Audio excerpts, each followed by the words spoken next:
Тестостеронды түсіреді. Уролог ерлерге зиян 4 өнімді атады. Ерлер тестостерон түскенін уақытында байқамайды. Және олар тестостеронды төмендететін өнімдерді тұтыну арқылы өздеріне қиындық тудырады. Тестостерон ерлер үшін маңызды гормондардың бірі. Оның арқасында бұлшықет массасы белсенді түрде қалыптасады. Күш пен төзімділік көрсеткіштері, жыныстық құштарлық артады. Тестостеронның жетіспеушілігі май тінінің өсуіне, жалпы әл-ауқаттың нашарлауына және денсаулыққа қауіп төндіретін басқа жағдайларға келеді. Сондықтан ерлер үшін бұл гормонның белгілі деңгейін ұстап тұру өте маңызды. Соя және соустар. Кейінгі зерттеулер көрсеткендей, соя сүтін, тофуды және басқа да сол сияқты тағамдарды үнемі тұтынатын ер адамдарда тестостерон деңгейі айтарлықтай төмендейді екен.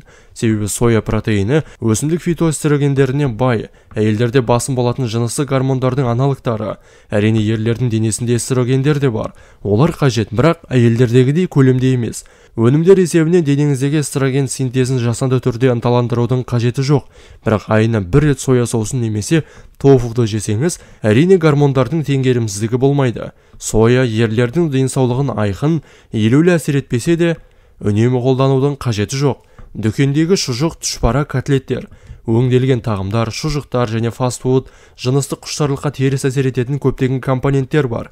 Әсіресе трансмайлар зиян. Салауатты тағамдардан фастфудпен алмастыру арқылы сіз дененің репродуктивті функциясын елеулі түрде бұзасыз. Тәжірибеде көрсеткендей, өңделген тағамдарға тәуелді ерлердің эвакуляциясында дұрыс тамақтану әдеті бар адамдарға қарағанда сперматозоидтер 30%-ға аз болады.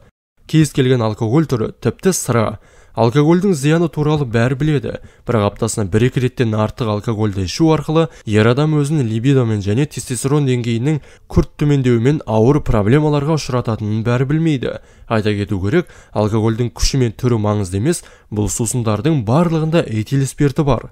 Жаңғақтар. Доктор Сосновский жаңғақтарда поли қанықпаған май қышқылдары денені сауықтыру үшін өте пайдалы болғанымен, тестостерон деңгейі төмен ерлер оларды тұтыну шектеу керек екенін атап өтті. Тағы не зиян? Теңіз өнімдері, әсіресе аш шаяндар, балықтың кейбір түрлері, теңіз балығы, лосось. Олар пестицидтермен ластанған болуы мүмкін. Консервілер, әсіресе пластик ыдыстардағы тағамдар. Денсаулығыңыз мықты болсын.